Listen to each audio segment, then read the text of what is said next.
Current ಕದ್ದ ಖಾಸಗಿ ಉದ್ಯಮಿ. ಕರೆಂಟ್ ಕದ್ದ ಅರಿಹಂತ ಬ್ರಿಗೇಡ್ ಇಂಡಸ್ಟ್ರೀಸ್ ಮಾಲೀಕ.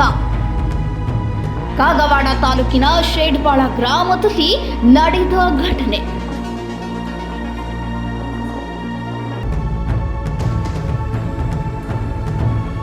ಜಿನೇಂದ್ರ ಅಪ್ಪಸಾಬ ಕುರುಪೆ ಎಂಬುವವರು ನಡೆಸುತ್ತಿದ್ದ ಇಂಡಸ್ಟ್ರಿ.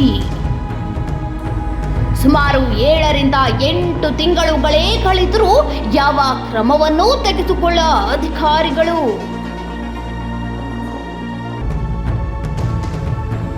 ಸ್ವತಃ ಸರ್ಕಾರಿ ಲೈನ್ ಮ್ಯಾನ್ಗಳೇ ಖುದ್ದಾಗಿ ಟ್ರಾನ್ಸ್ಫಾರ್ಮರ್ನ ಹಾಕಿರೋದು.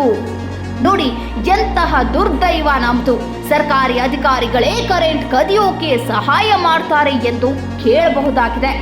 ಏಕೆಂದ್ರೆ ಈ ಇಂಡಸ್ಟ್ರಿ ಇರುವುದು ದಿನನಿತ್ಯ ಅಧಿಕಾರಿಗಳು ಓಡಾಡೋ ದಾರಿಯಲ್ಲೇ 200 ರಿಂದ 300 ಮೀಟರ್ ಅಷ್ಟೇ ಶೇಡಪಾಳ ಕೆಇಬಿ ಕೇಂದ್ರ ಕಚೇರಿ ಇರುವುದು.